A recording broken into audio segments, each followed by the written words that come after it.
this story came to me late in the day today, and I want to go through most of it. Like, I want to read this entire piece. So it says, slaves change their band name and issue apology to the people they've offended. So Slaves is a band in the UK. Like you said, they are now called Soft Play. Mm-hmm. And what bothers me about this, guys, is he gives two public statements. The band gives two public statements about this controversy, one in 2015 and one just recently as they've relaunched the band. And the problem here is the context. So we're going to go through it. It says, Slaves have announced their return to music, and they're kicking it off by changing their band name and issuing an apology to the people they've offended. So I want to read out exactly what they said in 2015 when they initially got pushback on the name Slaves. They said, if you pick up an Oxford dictionary and look up the word slaves, there is no mention of any racial context. A slave is a person who is owned by another person and forced to work for free. In that manner, people who deem you a racist are being incredibly small-minded because slavery has happened to every single creed, race, and religion, and it's not a racist term.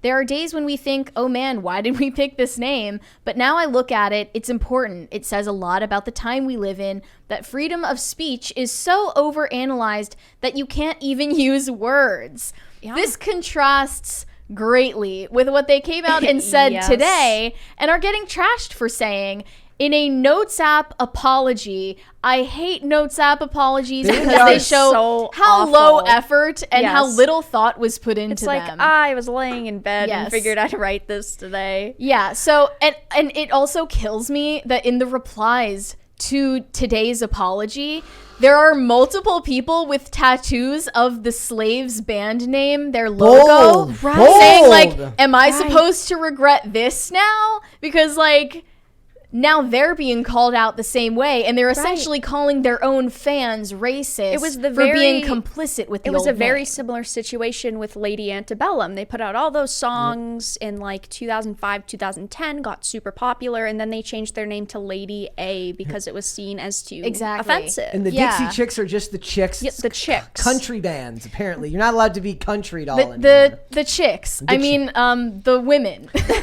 So like, the women that we respect very much. The funny thing about this for Slaves is that, first of all, their username is still Slaves. Right. Their screen name is still Slaves. They're using the name to say this on Twitter, that they're no longer slaves.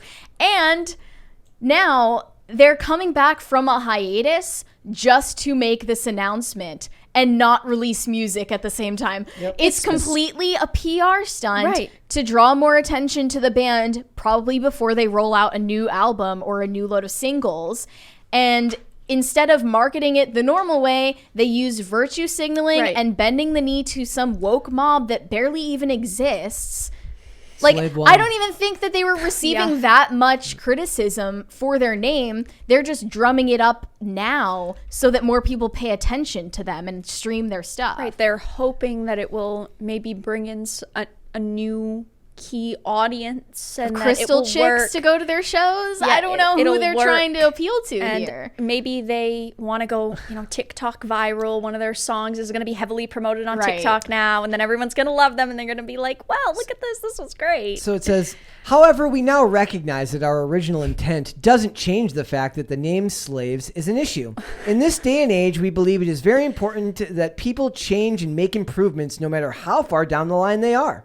The name doesn't represent who we are as people or what our music stands for any longer. We want to sincerely apologize to anyone we've offended. No one you offended is doing so in good conscience. They're cry bullies, and they're actually they're basically mental terrorists. They're out to get you, and they're social terrorists. They are there to control you. What if I say they've offended me by changing the name now? Then are they going to change it back? Are you sincerely apologetic to the fans that you have offended by changing your name? People who have gotten that name branded on their bodies permanently.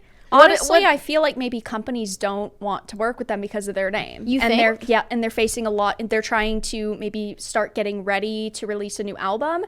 And companies are saying, well, we don't really want to promote you or give you products to promote. And they're saying, you know what, I guess we'll just change our name because it's not sabotaging all the past years this band has existed and the marketing they've done before. Now they'll have no recognized ability in the public eye now. Right. Your name is your most important commodity. It's literally your most important commodity. It shows you the power of the guilt-ridden version of social justice that they feel like. It's literally like, imagine, like, I wonder if Britney Spears will stop playing Slave for You. It's gonna have to be something else now. Oh yeah. She'll have to. She'll censor. It'll be like a babe for you. Yeah, oh unpaid prostitute for you. Like where do we draw the line here? And Free labor I'm for glad you. that like some of their fans are pushing back on this instead of applauding them. One person tweeted at them, "For me, Slaves was a rare current band that kind of pushed back against the system in both content and delivery and had a true backbone. Sadly, they now no longer represent that and have bowed to the ridiculous woke narrative, a real shame." I honestly feel like that's the situation with Paramore as well. So Paramore, when they sing Misery Business, she doesn't say the word, but now they're releasing songs about, you know, being against the news. Like their new single that came out yesterday, it's called, you know, This Is News. And it's basically like, we're slaves to devices and we are all these things and don't believe the news. We're what now to devices? Yeah, and you know, it's a very similar situation.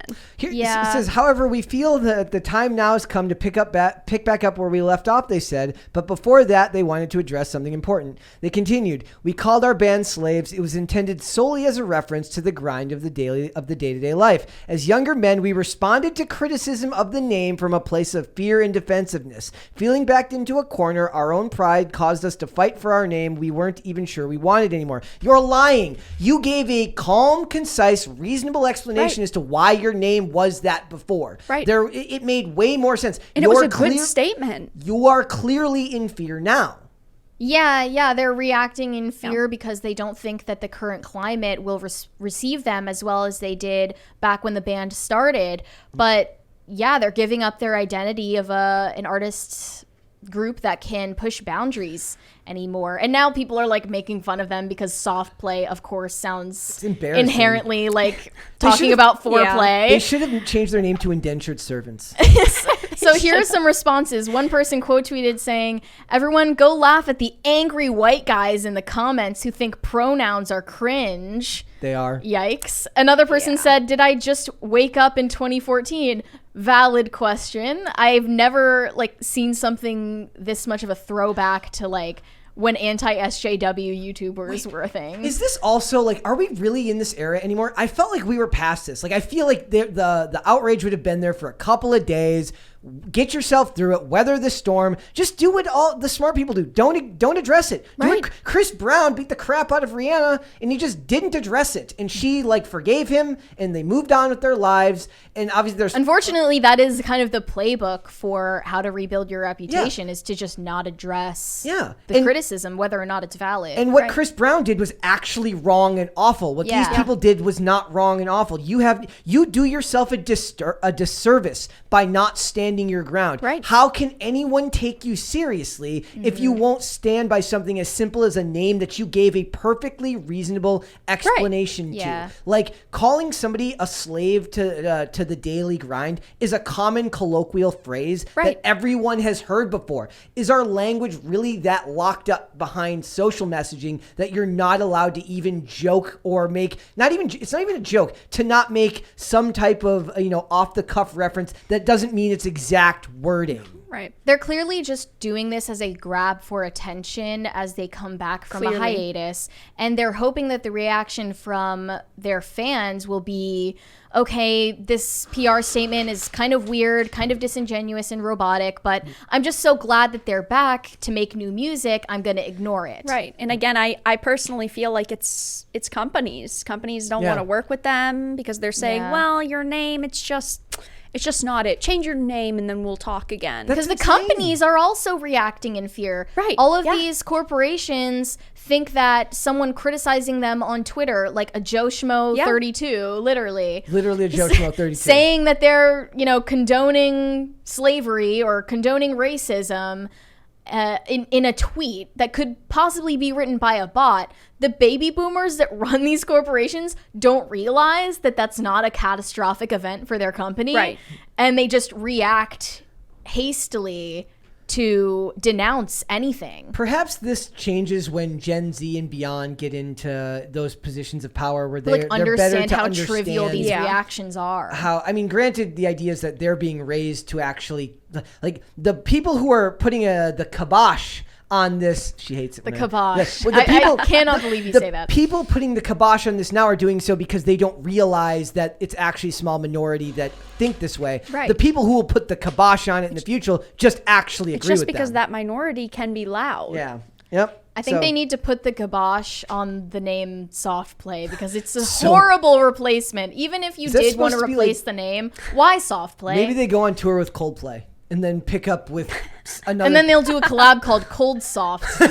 Soft Serve. Soft Serve. Like it will be horrible. And or Play. Yeah, there you go. Also, what this good. is, it's proof that intent doesn't matter, only interpretation. You can give the most reasonable explanation to anything, and it doesn't matter how you meant it. It matters how they took it in our society now. Like it's kind of like what we talk about with shows like The Boys. Like, you can like the show, but not that way. Right. Like, you're not allowed to take an opinion. You have to You're not just interpreting our art wrong. And you have to interpret it the correct way or else you can't watch it. I'm getting people who are mad in the chat about kibosh. Sorry. I don't understand the word. Like, what does it even mean? Where did you hear this for the first time, Brett? From my childhood. Where does this come from? I've never heard you say this. Well, your until the past childhood week. bothers people. Yes. Well, it offends people. Cancel my childhood. Yes. I am fine with the word slaves for a band. But kibosh, you're going too far. It's up there with hullabaloo. I love hullabaloo. Okay, that's excusable. That's a great one. But that's because it's familiar. Fair. What is kibosh? Fair enough.